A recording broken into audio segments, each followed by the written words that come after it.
सत्संगत जी, प्यार से कहना धन निरंकार जी कि हर समय भक्तों को एक वो भाव कभी भी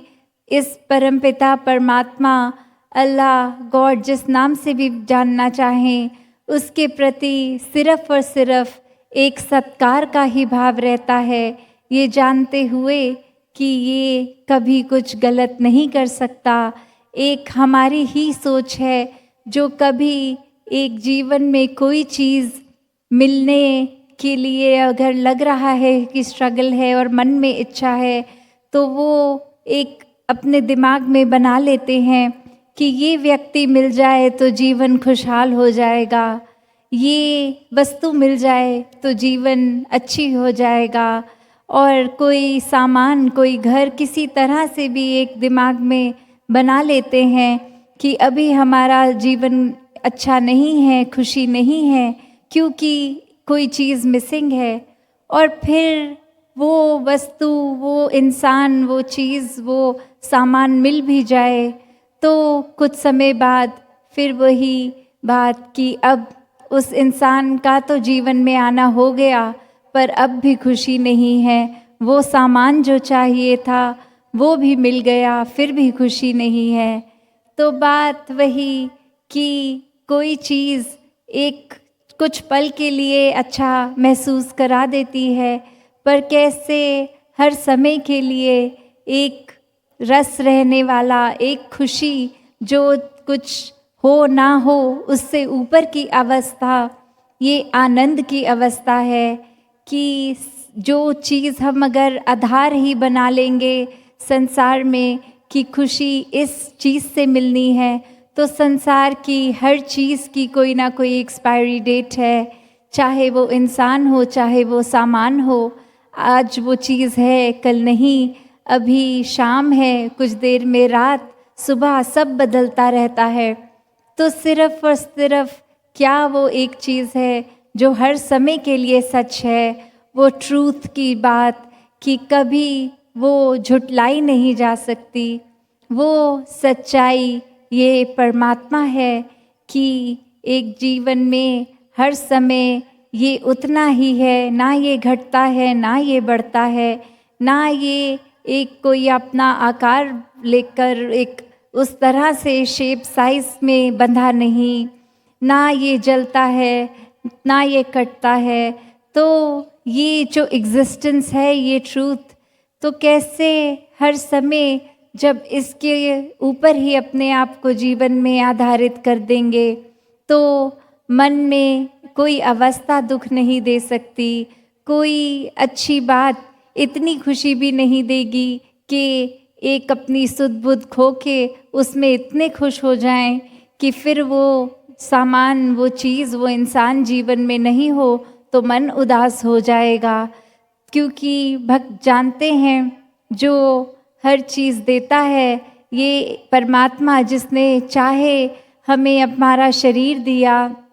चाहे वस्तुएं दी, फिर भी एक वो बात कि संसार में आए एक चीज़ जो परमात्मा ने दी वो उसी की चीज़ है, वो जब चाहे ले। एक बात वो नहीं कि ये शरीर हमारा है, नहीं, अगर सचमुच ये शरीर हमारा है तो थोड़ी सी दिक्कत आने पे हम डॉक्टर पे क्यों जाते हैं, हम खुद ही क्यों अपना कुछ डायग्नोस नहीं कर सकते। थोड़ी सी भी चीज़ होती है तो ब्लड टेस्ट करवाते हैं कि पता लगे दिक्कत क्या है, कोई स्कैन्स कराते हैं। अगर वाकई ही ये हमारा शरीर होता तो पूरा इस शरीर पे कंट्रोल हमारा होता, पर ऐसा नहीं है। एक शक्ल पे झुर्रियाँ आना, बालों का सफ़ेद होना, ऐसा कोई भी चीज़ शरीर से जुड़ी हुई हमारे कंट्रोल में नहीं है। तो बात वही कि ये शरीर इस परमात्मा ने दिया, सारी वस्तुएं इस परमात्मा ने दी, और जब संसार में आए हैं तो जाएंगे भी। इसने जो दिया, जितने समय के लिए दिया, वो सदुपयोग जब तक उस वस्तु का, उस इंसान का एक सीखने के रूप में उससे कुछ मिला तब तक ही मुबारक है, वरना तो एक चीज़ हो ना हो तो इंसान फिर, जैसे दासी थोड़ी देर पहले बात कह रही थी कि एक अक्सर ऐसे भी ख्याल आ जाते हैं कि हमने तो किसी के लिए कभी कुछ बुरा नहीं किया, तो परमात्मा हमारे साथ ऐसा बुरा क्यों कर रहा है। तो बात वही कि परमात्मा तो बुरा कर ही नहीं रहा, ये हमारा नज़रिया है कि हम हमारे अनुसार नहीं है तो उसको बुरा डिक्लेयर कर दिया है। तो कैसे एक भाव मन के एक किस तरह से हर समय अच्छे रह सकते हैं, क्योंकि मन बहुत चंचल होता है। ये सोच हमेशा दुनिया में विचरते हैं तो माया रूप में कहीं ना कहीं ये टिकाने के बजाय वो ख्याल इधर उधर जाते हैं। तो कैसे एक संसार में हर तरह की सोच ये दिमाग सोचेगा, मन हर समय अलग रंग अपना ही एक महसूस करेगा। तो ये एक रंग में ना बह जाएं कि ये रंग अच्छा है, ये हर समय ही रहे। नहीं, इस परमात्मा के बिना कोई भी चीज़, कोई भी वस्तु, कोई भी समय हर समय के लिए नहीं रह सकता। तो कैसे ये बात कि अब ये परमात्मा ने जन्म दिया है, तो एक ये जिज्ञासा आनी इस जीवन में बहुत ही ज़रूरी है कि ये सब हो रहा है तो ये क्यों हो रहा है, ये मानव शरीर में आए हैं तो क्यों आए हैं। वरना तो हमें जो कहा जाता है कि इंसान हर योनि से श्रेष्ठ है, वो क्या है बात जो बाकियों से अलग करता है। वरना तो एक खाना, घर, किसी न किसी फॉर्म में वो पक्षी भी नेस्ट बना लेते हैं जिसको इंसान घर आशियाना कर लेता है। भोजन हर किसी ने अपने तरह का एक किसी भी योनि में खा लेना है। तो ऐसा अलग क्या है कि ये डर भी हर एक को किसी भी योनि में हो, नींद भी, आराम भी। तो जो अलग बात है वो यही करती है इंसान को बाकी योनियों से कि ये मनुष्य योनि में आकर इस ब्रह्म ज्ञान द्वारा इस निराकार को, इस परमात्मा को समझ लें, देख लें। और जब ये एक बार देख लेते हैं, वो हर समय के लिए फिर हर नज़र ही आता है, हर तरफ नज़र आता है। कैसे फिर मन में जितना ज़्यादा ये ठहराव बनता है इस परमात्मा का, मन उतना ही एक विशाल हो जाता है। जिस तरह ये निराकार की कोई सीमा नहीं है, मन भी फिर उसी तरह विशाल होके एक चीज़ों को माइक्रोस्कोपिकली नहीं, एक पारदर्शी होके देखता है कि कैसे हर चीज़ एक इंडिविजुअल यूनिट की तरह नहीं, एक टोटलिटी में, एक ब्रॉडर विजन से देखा जाए। तो मन फिर हर एक को एक्सेप्ट करता है। छोटी छोटी चीज़ें किसी की तंग नहीं करती। एक किसी का चाहे वो स्वभाव हो, एक किसी का फिर कोई वो और अन्य चीज़, मन हर एक को उसी दृष्टि से देखता है कि ये भी परमात्मा की रचना है। जिस तरह मैं हूँ तो किस बात का एक दूसरे से नफ़रत, गिला और मन में एक ऐसे भाव आने। हर किसी में जिस तरह हमारे अंदर ये परमात्मा है, हर एक में है, ये आत्मा इसी परमात्मा का अंश सभी में है। तो बात यही कि ये जीवन में आ गए हैं तो अब ये जिज्ञासा कैसे लानी, क्योंकि एक पहले की बात अगर करें तो एक डिस्ट्रैक्शन रूप इतना ज़्यादा नहीं, हर किसी को कहीं ना कहीं हर समय वो खुद ब खुद जिज्ञासा आ जाती थी कि किस तरह इस परमात्मा को प्राप्त करें। और अब इतनी डिस्ट्रैक्शंस, ये माया रूप संसार का इतना हावी, तो अक्सर इस शरीर में आके ये आत्मा भी कंफ्यूज्ड कि शायद काम ही ये है कि छोटी उम्र में खेलना, कूदना, पढ़ना, फिर घर बार चलाना, काम करना, और फिर वृद्ध अवस्था में एक शरीर जिस तरह भी हो ना हो, कैसे एक जीवन की बस यात्रा, यही काम कि बस यही करने आए हैं। पर वो आत्मा की भूख, एक भटकन जो होती है, वो इस ब्रह्म ज्ञान द्वारा ही एक जो अक्सर कोई भी हम धार्मिक ग्रंथ खोल लें उसमें मोक्ष और मुक्ति की बात है कि जो जीते जी इस परमात्मा को प्राप्त कर लेता है, इसको देख लेता है, इसको दिल में बसा लेता है, वो जीते जी ही मुक्त है। फिर उसको वो इंतज़ार नहीं करना कि कब सांसें बंद होंगी, ये शरीर काम करना बंद कर देगा और तब ही मुक्ति होगी। जिसने जीते जी मोक्ष प्राप्त कर लिया उसने फिर निसंदेह एक आंखें बंद होने के बाद भी, मौत आने पर भी एक मोक्ष अपनी झोली में डाल लिया। क्योंकि ये बात वो नहीं कि शरीर का खेल है, ये तो आत्मा ने एक टेम्परेरी घर, जब तक साल जितने जीवन के, तो ये शरीर को बना लिया है, पर इस आत्मा की एग्जिस्टेंस तो इस शरीर से ऊपर है। तो कैसे जीते जी भी इस तरह ही एक जिज्ञासा इस परमात्मा को प्राप्त करने की, जैसे ये कहानी दासी अक्सर सुनाती है कि एक कोई व्यक्ति अपने गुरु से ये बात रखकर कि मुझे बहुत जिज्ञासा है परमात्मा की प्राप्ति करके अपना जीवन जीते जी मुक्त कर लूं, और वहीं वो गुरु पानी के अंदर उसका मुंह डाल के रख दे काफ़ी देर, और थोड़ी देर बाद जब निकाला तो वो खांसियाँ ठसके और सांस को अपनी उखड़ी उखड़ी को वापस नॉर्मलाइज करने की कोशिश। और फिर वो गुरु सवाल करते हैं कि जब पानी में सांस नहीं आ रही थी तो सबसे ज़्यादा इच्छा किस चीज़ की थी? और वो इंसान बोलता कि तब बस यही कि किसी तरह सांस आए, ये बेचैनी रुक जाए। और वहीं वो गुरु समझाते हैं कि इस प्रभु परमात्मा की प्राप्ति उस तरह होनी चाहिए जैसे आपकी इच्छा थी उस समय की, और कुछ ना मिले तो भी चलेगा, बस सांस मिल जाए। तो जब वैसी इच्छा इस परमात्मा की प्राप्त करने की हो, वो ही असली क्यूरियोसिटी है, वही जिज्ञासा है जो हर एक में होनी चाहिए कि जीवन में कुछ हो ना हो, बस ये परमात्मा हो। वो बात की जब इच्छा होती है तो फिर इस निराकार ने वो साधन भी बख्शे हैं कि ये प्राप्ति पूर्ण हो जाए। इसीलिए आज बार बार अनाउंसमेंट्स भी हो रही थी कि ब्रह्म ज्ञान कक्ष में जाके जो भी रूहें उस तरह से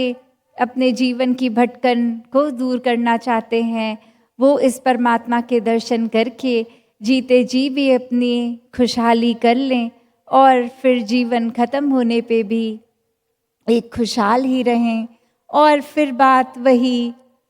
कि बात जीते जी हमें और भी अपने जो काम करने होते हैं, चाहे वो घर परिवार का देखभाल है, चाहे अपने दफ्तर स्कूल इत्यादि में जो रिस्पॉन्सिबिलिटीज़ करनी हैं,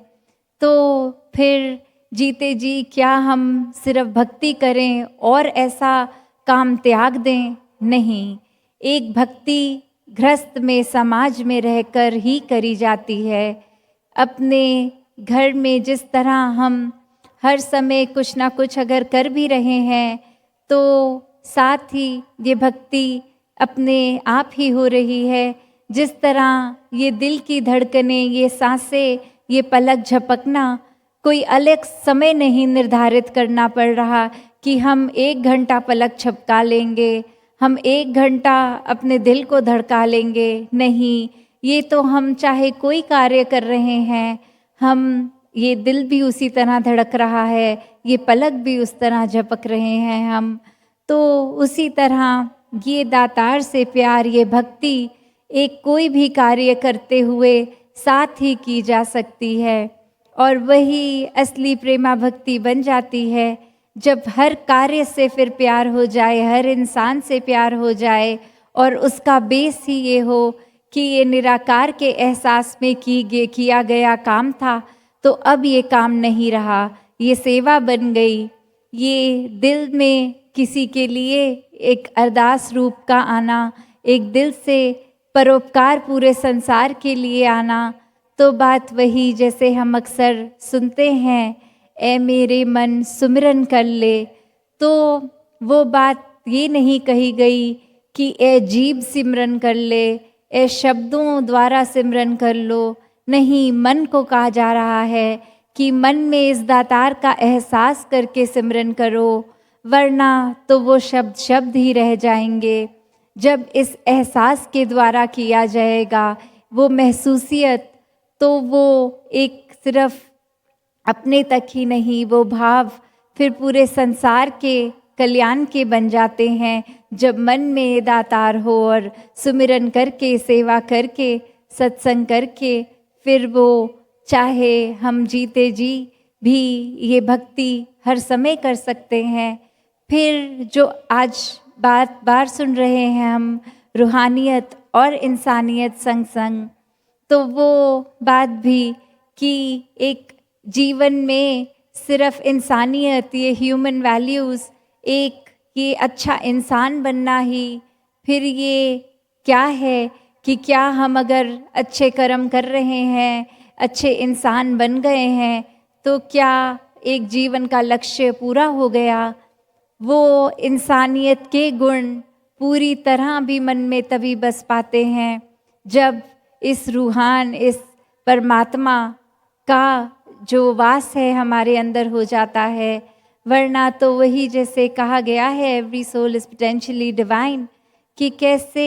एक दैवीय होना हर एक में संभव है। बस इस देव के साथ जुड़ना है, इस परमात्मा के साथ जुड़ना है, इसको पहचान कर इसमें एकमिक होना है। जब ऐसा हो जाता है फिर इंसानियत सीखने की बात नहीं रह जाती। फिर मन में खुद ब खुद वो करुणा, दयालुता, एक प्यार, स्नेह, एक दूसरे से एक किस तरह रवैया रखना है, वो बिहेवियर, वो कुछ समय का नहीं, हर समय एक अच्छाई हमारे अंदर एक बाय प्रोडक्ट की तरह ही आ जाती है कि इस परमात्मा से प्यार हो गया, इसको देख लिया, मन में बसा लिया, तो अब जीवन में ह्यूमन वैल्यूज़ खुद ब खुद आ गई। वो फिर ज़बरदस्ती की सिखाई हुई ऊपरी बिहेवियरल नहीं है, अंदर से ही वो बात कि जिस तरह एक शरीर में अगर हम कहीं पे भी एक स्क्रैच लगता है तो ब्लड ही बाहर आता है, क्योंकि शरीर के कोने कोने में वो खून ही बसा है। तो कैसे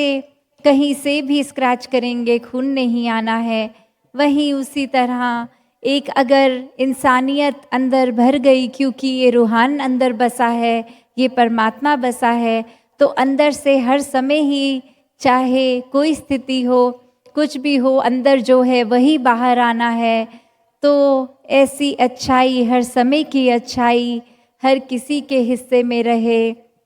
हर कोई अपने जीवन में सेवा, सुमिरन, सत्संग करते हुए, और वो भी किस तरह एक सही रीज़न से, एक सही नीयत से। वरना सत्संग आके अगर जो शब्द बोले गए संतों ने उसको अनसुना कर दिया, ध्यान कहीं और रखा, कोई सिर्फ अगर गीत भजन चल रहे हैं तो उसमें उनके बोलों को मन में नहीं बसाया, सिर्फ एक धुन को, म्यूज़िक को ही एंजॉय करके कान रस तक एक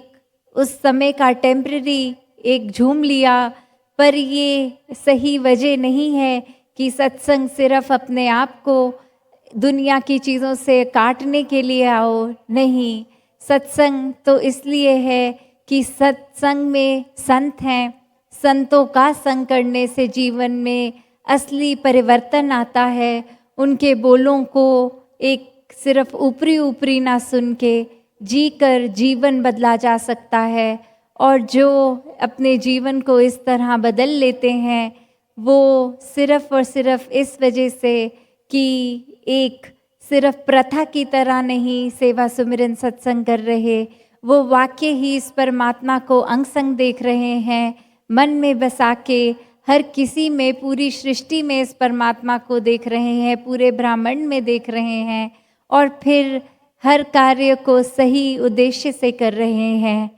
तो दासी और समय ना लेके इन्हीं शब्दों से आज्ञा लेगी, बाकी अपने मन के भाव आने वाले दिनों में आपके चरणों में रख देगी। साथ संगत जी, धन निरंकार जी।